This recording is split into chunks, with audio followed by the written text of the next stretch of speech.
Hi friends, welcome back to our channel. இன்றைக்கி நம்ம ரொம்பவே சிம்பிளாக வீட்லேயே வந்து செய்கிறது கர்நாடகா ஃபேமஸ்ஸு உப்பு சாறுன்னு சொல்லுவாங்க. பட் ஆனால் அது கீரைலாம் வச்சு தான் பண்ணுவோம். இங்கே வந்து நீங்கள் எங்கே போனாலும் எல்லார் வீட்லேயும் வந்துட்டு இது வந்து காமனாக செய்வாங்க. இது டேஸ்ட் வந்து இந்த அளவுக்கு அல்டிமேட்டாக இருக்கும். ஸோ இதுக்கு என்ன நான் எடுத்துருக்கேன்னு பாருங்கள். தோரம்பருப்பு வந்து ஆல்ரெடி வாஷ் பண்ணி வச்சுருக்கேன். இந்த ஆழாக்கில் வந்து பாதி தான் எடுத்திருக்கேன். உங்களுக்கு எப்படி வேணுமோ அதுக்கு தகுந்த மாதிரி சேர்த்துக்கோங்க. ஸோ இதில் பாதி வந்து வாஷ் பண்ணி எடுத்து வச்சுருக்கேன். இது கூடவே வந்துட்டு முருங்கைக்கீரை, ஒரு 2 கைப்பிடிக்கு முருங்கைக்கீரை எடுத்திருக்கேன். இதில் இந்த கீரை தான் இல்லை, பொரியல் பண்ணுற எந்த கீரை வேணால் இதில் சேர்த்துக்கலாம். பட் சோழிக்கீரை முருங்கைக்கீரை காம்பினேஷன் டேஸ்ட்டு வந்து வேறு லெவலில் இருக்கும். வெந்தயக்கீரை கூட சேர்க்கலாம், சிறுகீரை கூட சேர்த்துக்கலாம். அப்புறம் இது வந்து சோழிக்கீரைன்னு சொல்லுவோம், சப்பக்கி சொப்புன்ட்டு. இங்கே கர்நாடகாவில் எல்லா இடத்துலையுமே கிடைக்கும். ஸோ இது கூடவே வந்துட்டு பச்சை மொச்சக்காய், அது வந்து 1 கப்புக்கு எடுத்திருக்கேன். 1 கப்புனா இதுலேயே வந்துட்டு பாதி இது எடுத்திருக்கேன், அவ்வளோதான். ஸோ ஒரு முழு தக்காளி, இதை கட் பண்ண வேண்டாம், இது அப்படியே இதில் போட்டுட்டு இதுக்கு தேவையான அளவு உப்பு போட்டுட்டு குக்கரில் ஒரு 2 விசில் வச்சுட்டு எடுத்துக்கலாம். இதுக்கு வந்துட்டு இது அரை கிளாஸுக்கு மொச்சக்காய் போட்டிருக்கேன். ஸோ 1 கிளாஸு 1:2 2.5 கிளாஸுக்கு வந்துட்டு தண்ணி ஊற்றிருக்கேன். ஸோ அவ்வளோதான். ஒரு 2 விசில் வந்ததுக்கப்புறம் பார்க்கலாம். இங்கே விசில் அடங்கிடுச்சு, எடுத்துடலாம் நம்ம. ஸோ இந்த தக்காளியை மட்டும் செப்பரேட்டாக எடுத்துடலாம்.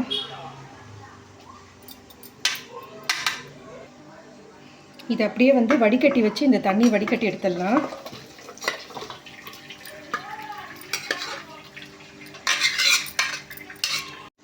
ஸோ ஒரு கடாயில் வந்துட்டு ஒரு 2 ஸ்பூனுக்கு வந்து எண்ணெய் ஊற்றிக்கலாம், போதும். ஸோ இப்போ எண்ணெய் காஞ்சிடுச்சு, கடுகு போட்டுக்கலாம். ஒரு 1/2 ஸ்பூனுக்கு கடுகு பொரியட்டும். ஸோ கடுகு பொரிஞ்சிடுச்சு. ஒரு வெங்காயம் பொடியாக கட் பண்ணி வச்சுருக்கேன், அது வதங்கட்டும்.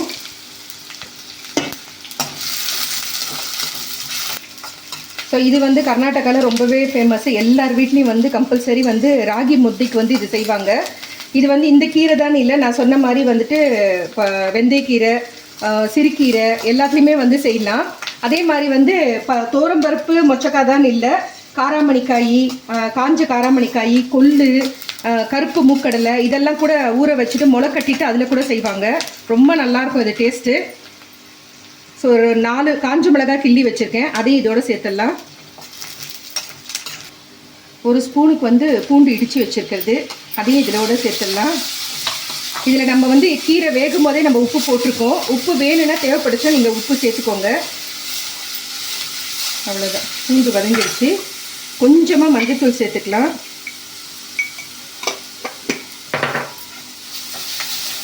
இது கூடவே வந்துட்டு ஒரு 3 இது தேங்காய் பத்தை வந்து திருவி வச்சுருக்கேன்.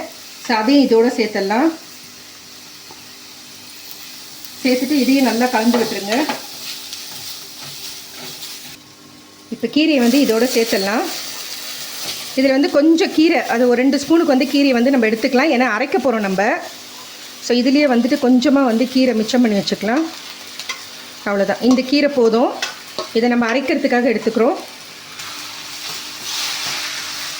இது வந்து களிக்கு தான் இல்லை, நீங்கள் வந்து சாதம் வடிச்சிட்டு கூட, இப்போ நான் வந்து உப்பு தண்ணிக்கு செய்கிறேன் இல்லையா, இதே மெத்தடு இல்லாமல் கூட நீங்கள் வந்துட்டு சாதத்துக்கு ஊற்றின்னு சாப்பிட்ற மாதிரி இருந்தால் புளி கரைச்சி ஊற்றிட்டு வெங்காயம் தக்காளி மிளகு சீரகம் எல்லாத்தையும் வதக்கிட்டு தேங்காயெல்லாம் அரைச்சி விட்டு அந்த மாதிரி கூட குழம்பு வைக்கலாம். அவ்வளோதான், நம்மளுடைய கீரை வந்து ரெடி ஆகிடுச்சு. கொஞ்சம் நல்லா வதக்கி விட்டுக்கோங்க. இது முழுசாக தெரியுதுல, மொச்சக்காயெலாம் நம்ம போட்டிருக்கோம், பச்சை மொச்சக்காயெலாம். இப்போ கீரை ரெடி ஆகிடுச்சு, இதை நம்ம எடுத்துடலாம். இப்போ இந்த தண்ணி வந்து வேக வச்ச அந்த தண்ணியை வந்து ஒரு இது கொதி வந்துட்டு பிறகு எடுத்துக்கலாம். இதுலேருந்து கொஞ்சமாக வந்து தண்ணி நம்ம எடுத்துக்கலாம் அரைக்கிறதுக்கு. ஸோ இது கூட வந்துட்டு 1 ஸ்பூனுக்கு மிளகு, 1 ஸ்பூனுக்கு சீரகம், பூண்டு, ஒரு முழு பூண்டு வந்துட்டு க்ளீன் பண்ணி வச்சுருக்கேன், தோலோடையே சேர்த்துக்கலாம் பரவாயில்ல. ஒரு சின்ன துண்டு புளி வந்து இதோடு சேர்த்துக்கலாம். இந்த கீரையும் வந்து இதோடு சேர்த்துடலாம். இதெல்லாம் சேர்த்து நம்ம அரைக்க போகிறோம். தக்காளியில் இருக்க தோலை வந்து எடுத்துட்டு இந்த தக்காளி இதோடு சேர்த்துடலாம். அவ்வளோதான். காரத்துக்கு வந்துட்டு ஒரு 5 காஞ்ச மிளகாவும் சேர்த்துட்டு இதை நல்லா நைஸாக அரைச்சி எடுத்துக்கலாம். தண்ணி கொதிக்குது, ஆஃப் பண்ணிடலாம். அது பாருங்கள், நல்லா நைஸாக அரைச்சி எடுத்தாச்சு. பாருங்கள் ஃப்ரெண்ட்ஸ், ராகி முத்தை செஞ்சு வச்சுருக்கோம். கீரை பொரியல், இது கூட வந்துட்டு நம்ம செஞ்ச உப்பு சாறு. அது தண்ணியாக தான் இருக்கும். ஸோ இது கூட அந்த சட்னியை தொட்டுட்டு இந்த களியை பிடிச்சிட்டு சட்னி ஒரு இதை எடுத்துட்டு இது சாப்பிட்டோன்னா ஆஹா சொர்க்கம். இதுதான் சொர்க்கமே ஃப்ரெண்ட்ஸ். ரொம்பவே அருமையாக இருக்குது, சூப்பராக இருக்குது. இந்த உப்பு சாரோட நிஜமாக சொல்லப்போனால் இந்த சட்னியை தொட்டுட்டு சாப்பிட்றதுக்கு வேறு லெவலில் டேஸ்ட்டு. இதே வீடியோ பிடிச்சிருந்தால் லைக் பண்ணுங்கள், புதுசாக பார்க்குறவங்க தான் சப்ஸ்கிரைப் பண்ணுங்கள், மறக்காமல் பெல் ஐக்கானை ப்ரெஸ் பண்ணுங்கள். அப்போ தான் நான் போடுற வீடியோ உடனுக்குடன் நோட்டிஃபிகேஷன் வரும். தேங்க்யூ ஃப்ரெண்ட்ஸ், டேக் கேர், பாய்.